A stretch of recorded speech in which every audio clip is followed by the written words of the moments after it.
গেল গেল গেল, আমার সব শেষ হয়ে গেল। এই বজ্জাত মেয়েটা মনে হয় আমায় ধ্বংস না করে ছাড়বে না। ও বাবা গো, কোমরটা ভেঙে গেছে মনে হচ্ছে। পিসিমা, আমার খুব কষ্ট হচ্ছে। মরণ, মুখপুরীর কথা শোনো।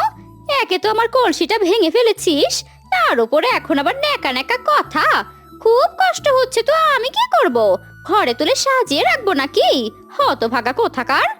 আমাকে এমন করে বলছো কেন পিসিমা? আমি তো ইচ্ছে করে কলসিটা ভাঙিনি, আমি পা পিছলে পড়ে গিয়েছিলাম। অলক্ষণে মেয়ে কোথাকার, দেখে চলতে পারিস না? চোখ কি মাথায় নিয়ে হাঁটিস নাকি? একে তো সুন্দরী বলে মাটিতে পা ফেলিস না, তার উপরে প্রতিদিন একটার পর একটা অঘটন। আমি আর এসব সহ্য করতে পারছি না। মা,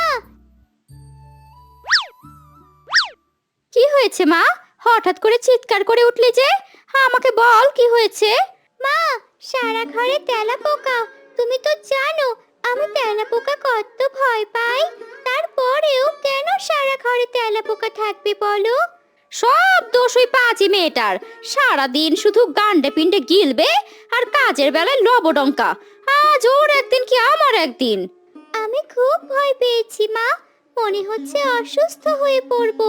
সব ওই মধুমতির জন্য। সুন্দরী বলে তুমি ওকে কখনো কিচ্ছু বলো না, এই জন্যই ও বেশি বার বেড়েছে। তুই একটু বিশ্রাম কর মা শিউলি, ওই বজ্জাত মেয়েটার আমি একটা ব্যবস্থা করছি। এই তো, খুব নাকি ব্যথা পেয়েছিস? এখন তো দেখছি ঠিক হেঁটে হেঁটে আমাদের কথা শোনার জন্য চলে এসেছিস। না পিসিমা, আমি তোমাদের কথা শোনার জন্য আসিনি। আমি তো বোনের চিৎকার শুনে এসেছি, ওর কোনো বিপদ হলো কিনা। তুই যখন বুঝতে পারছিস, তখন সারা ঘরে এত তেলাপোকা থাকে কেন শুনি? তুই জানিস না আমার মেয়ে তেলাপোকা কতটা ভয় পায়? আমি সব ঠিক করে দেব পিসিমা, আগে আমাকে একটু সুস্থ হতে দাও। কোমরে যে বড্ড ব্যথা পেয়েছি। ওটি আর হচ্ছে না। তুমি কোমর ব্যথার নাটক করে শুয়ে থাকবে, আর আমরা তোমাকে বসিয়ে বসিয়ে খাওয়াবো। পুকুর ঘাটে বেশ কিছু থালা বাসন রাখা আছে, সেগুলো ভালোভাবে মেজে পরিষ্কার কর গিয়ে। কিন্তু পিসিমা, আমি এমন কোমর নিয়ে কিভাবে কাজ করব? শিউলি একটা তেলাপোকা দেখে ভয় পেয়েছে বলে তুমি ওকে বিশ্রাম নিতে বলছো, আর পা পিছলে পড়ে আমি কোমরে এত বড় ব্যথা পেলাম, তারপরেও আমাকে কাজে যেতে বলছো কেন পিসিমা? ভালোই তো মুখে মুখে তর্ক করতে শিখে গেছিস দেখছি। শোন, তোর মতো অলক্ষণী মেয়ের সাথে আমার শিউলির কোনো তুলনা হয় না। অযথা কথা না বাড়িয়ে যা বলছি তাই কর গিয়ে, তা না হলে কিন্তু আজকে তোর কপালে দুঃখ আছে। যাক, একদম যেমনটা চেয়েছি ঠিক তেমনটাই হয়েছে। ঠিক জায়গায় জল ফেলেছিলাম, আর সেই জলে পা পিছলে পড়েছে ওই মধুমতি। এখন কোমরের ব্যথায় কাজ করতে পারবে না, আর প্রতিদিন মায়ের হাতে মারধর আর বকুনি খাবে।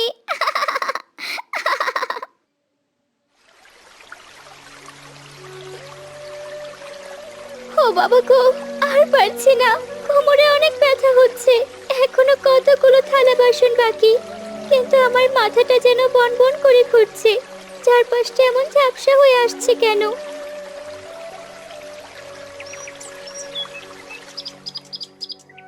কি কারণে যে এই অলক্ষী মেয়েটাকে এই বাড়িতে আশ্রয় দিয়েছিলাম?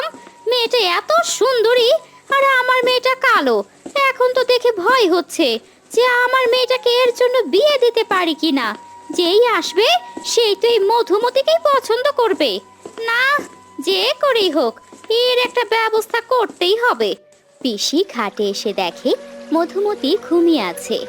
ওরে মুখপুরি, এই তোর কাজ তাই না? এখানে শুয়ে শুয়ে ঘুমানো হচ্ছে। আজ তোর একদিন কি আমার একদিন।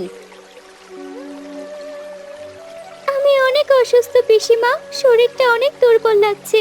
মনে হচ্ছে আমার জ্বর আসবে, তাই চোখ দুটো একটু লেগে এসেছিল। আর কোনো কথা শুনতে চাই না আমি।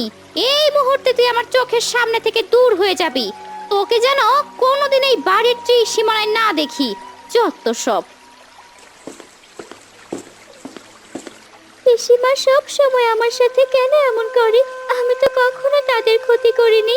শিউলি বোন কালো আর আমি সুন্দরী, এটা তো আমার দোষ না। আর আর এর জন্যই আমাকে আজকে বাড়ি থেকে তাড়িয়ে দিল। আচ্ছা যাই দেখি এত বড় পৃথিবীতে আমার কোথাও জায়গা হয় কিনা।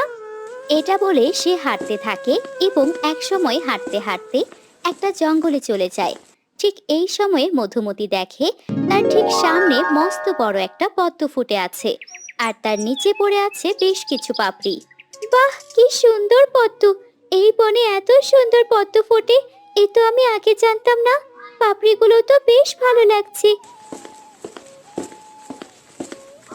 মধুমতি গিয়ে একটা পাপড়ি তুলে নিজের খোঁপায় দেয়, আর সাথে সাথে তার সারা শরীর সোনার অলংকারে ভরে ওঠে।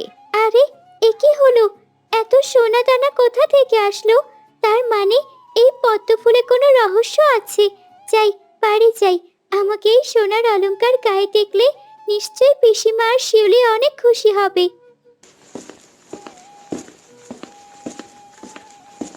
এত সুন্দরী মেয়ে তো আমি আগে কখনো দেখিনি।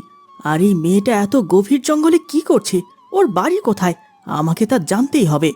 অরণ্য মধুমতির পেছনে পেছনে হাঁটতে থাকে, কিন্তু এক সময় মধুমতি ঘন বনের ভেতর মিলিয়ে যায়। কোথায় গেল? এইটুকু সময়ের ভেতর কোথায় হারিয়ে গেল ওই রূপসী? যে করে হোক ওকে আমার খুঁজে বের করতে হবে। এতদিনে তুমি একটা কাজের কাজ করেছো মা। ওই হতভাগীটার জন্য আমাদের সংসারে কোনো উন্নতি হচ্ছিল না। হ্যাঁ, তাই তো আর দেরি না করে ওই মুখপুরীকে বিদেয় করে দিয়েছি। তাছাড়াও বাড়িতে থাকলে তোকে নিয়ে আমার যে দুর্গতি হতো। তোকে বিয়ে করতে কি কেউ রাজি হতো? মা, তুমি ওকে তাড়িয়ে দিয়েছো? এ তো দেখছি আবার ফিরে এসেছে। ও বাবা, সারা শরীরে এত সোনার অলংকার! এত কিছু কোথায় পেল মা? সত্যি তো, হ্যাঁ, এত সোনা দানা তুই কোথায় পেলি মধুমতি? নিশ্চয়ই চুরি করেছিস। হায় হায় হায় রে, এই মেয়েটা গ্রামে আমাদের মান সম্মান বলতে কিছুই রাখবে না, শেষ পর্যন্ত কিনা চুরি! তোমরা একটু চুপ করো। আমি কোনো চুরি করিনি। আসলে আমি এই বাড়ি ছেড়ে চলে যেতে চেয়েছিলাম। তারপর হাঁটতে হাঁটতে একটি জঙ্গলে চলে যাই, আর দেখতে পাই